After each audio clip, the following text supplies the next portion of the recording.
Bonjour à toutes et à tous et bienvenue pour un nouveau numéro de Metal Missile et Plastic Gun. Aujourd'hui, deuxième partie du petit cycle consacré au grand héros qu'est le Capitaine Flamme. Donc la dernière fois, nous avons vu les personnages principaux qui existent en jouet, du moins dans cette collection. Et aujourd'hui, nous allons voir les vaisseaux qui vont emmener nos héros vers les aventures scientifiques et galactiques que nous connaissons. Donc, comme vous pouvez le constater, nous sommes en présence ici du Cosmolem et du Cyberlab.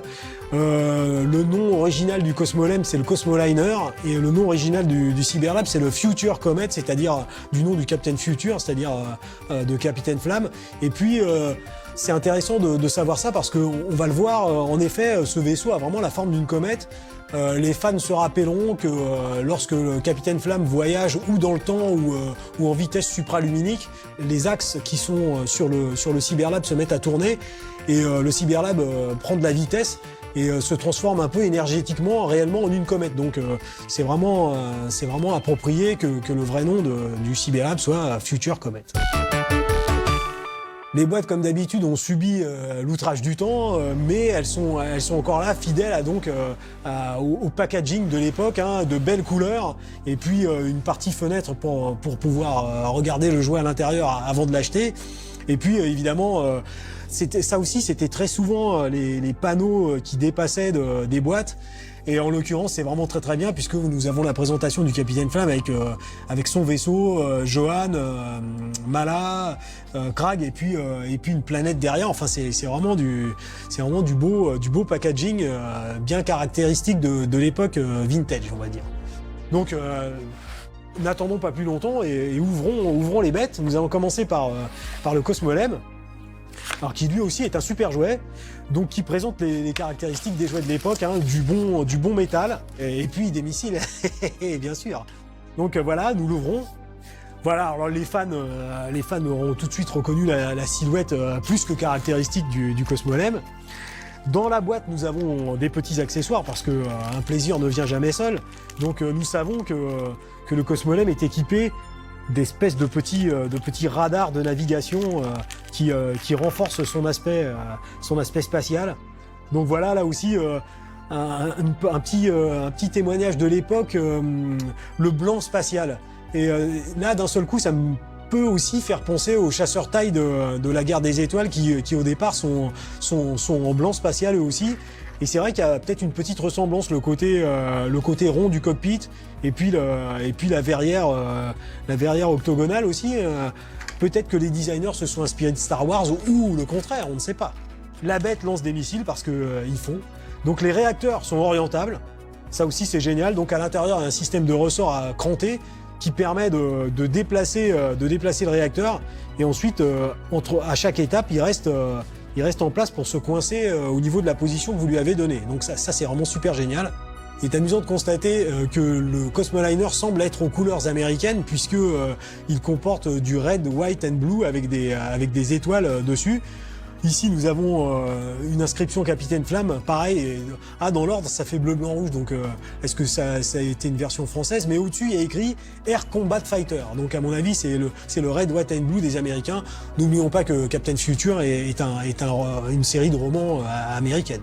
Donc voilà, hop. Nous mettons les missiles. Voilà. Donc une superbe silhouette, hein, les panneaux. Mais the best is yet to come, puisque dans la boîte, nous avons un petit Capitaine Flamme à l'échelle. Alors qui est très articulé, puisqu'il ne tiendra plus debout. Sont vraiment des rivets qui lui tiennent le d'articulation. Mais l'intérêt de ce personnage est double. C'est que vous pouvez bien, voilà, ouvrir le cockpit. En plus, l'ouverture est articulée. Donc dans un premier temps et dans un deuxième temps. Donc ça, c'est vraiment appréciable. Et vous avez donc un siège dans lequel vous pouvez poser le Capitaine Flamme, des joysticks qui offrent un petit peu de mouvement que vous pouvez refermer. Voilà. Donc il est ici aux commandes du Cosmoliner. Hop, vous fermez le cockpit et le Capitaine Flamme est prêt à décoller pour de nouvelles aventures spatiales.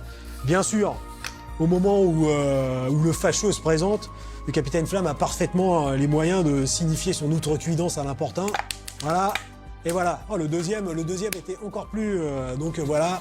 Autre possibilité. Vous pouvez sortir la figurine du Capitaine Flamme et Vous avez ici un autre type de missile qui est en fait une espèce de socle. Et vous allez pouvoir figurer le vol du Capitaine Flamme dans l'espace. Voilà, ça risque d'aller très haut parce que c'est assez puissant, donc je vous le fais. Hop. Nous allons mettre ça de côté pour passer au main mécanique de la série, c'est-à-dire le Cyberlab, donc le vaisseau du Capitaine Flamme qui décolle de sa base lunaire, je le rappelle. Donc un vaisseau d'énorme taille. Donc ici, bien sûr, il sera moins long, mais il n'en sera pas moins bien fait. Donc le voici, je l'extrais de sa boîte. Voilà, superbe. Là aussi, donc des panneaux ou de communication ou des radars de chaque côté. On reconnaît la silhouette caractéristique. Hein. Vous voyez ici l'autocollant qui dit Future Comet, donc il n'y a aucune équivoque quant au vrai nom du vaisseau du Capitaine Flamme. Donc voilà, on a la forme bien sûr de la comète. Ça c'est vraiment très très bien. Et comme vous pouvez le constater, il y a des pneus à l'avant et vous pouvez rajouter aussi un train d'atterrissage supplémentaire à l'arrière.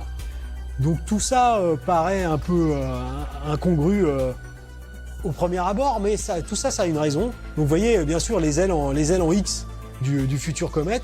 Quand vous le posez, elles acceptent le relief et vous avez même des roulettes que vous pouvez adapter au relief. Donc l'ensemble roule un petit peu. Mais ce qui est intéressant et rigolo, c'est qu'en appuyant sur ce bouton, vous éjectez la première partie du futur Comet qui peut rouler indépendamment. Donc, à ma connaissance, on ne voit pas du tout ça dans le dessin animé, mais c'est pas grave. Autre caractéristique inattendue, c'est que vous pouvez ouvrir le cockpit qui ne s'ouvre pas sur un cockpit, mais sur un moteur que vous pouvez enlever. C'est assez incongru, vous voyez, hein, c'est bien une pièce de moteur. Vous pouvez entièrement séparer les différentes sections du Cyberlab. Donc vous pouvez enlever la partie avec les ailes en X. Vous pouvez éjecter, hop, qui relie le propulseur, enfin le réacteur arrière armé d'un radar. Et dans la boîte, vous disposez de missiles. Ah, ben oui. Donc voilà, vous pouvez parfaitement essayer de faire un commando terrestre. Et là, de nouveau, si l'empereur de l'espace se manifeste ou le maléfique Calonne pointe le bout de son nez, bam, vous lui envoyez un coup de missile dans la tronche. Bon voilà, vous pouvez constater que les missiles n'ont pas été amoindris par les années. Hein. Je tire le deuxième. Un peu caractéristique aussi de l'époque, il y a vraiment un désir de jouabilité maximale qui fait vraiment très plaisir. Une dernière caractéristique, donc on va remonter l'ensemble, hop. Alors ça aussi, c'est du two-tone, hein. Ça vous épargne les souffrances relatives au Chevalier du Zodiaque, par exemple, pour ne citer que. Vous voyez qu'en quelques secondes, hop, vous retournez à la configuration principale du Cyberlab. Voilà, vous lui enlevez la roulette pour faire plus Cyberlab, parce que cette roulette est rajoutée, mais ce n'était pas comme ça dans le dessin animé. Et ici, vous avez des missiles, toujours plus de missiles, encore plus de missiles. Et bon, bah, qui dit missile dit lancement de missiles. Donc voilà, hein, vous pouvez les lancer tous les 4. Voilà, parce qu'il n'y en a aucun qui est là pour faire de la figuration. Voilà, l'objet est modulable, l'objet lance des missiles, l'objet roule, l'objet vole, enfin bref, le vaisseau du Capitaine Flamme. Voilà, de la science, des vaisseaux spatiaux, des missiles. Les jouets sont quelque chose de beaucoup trop sérieux pour être confiés aux enfants.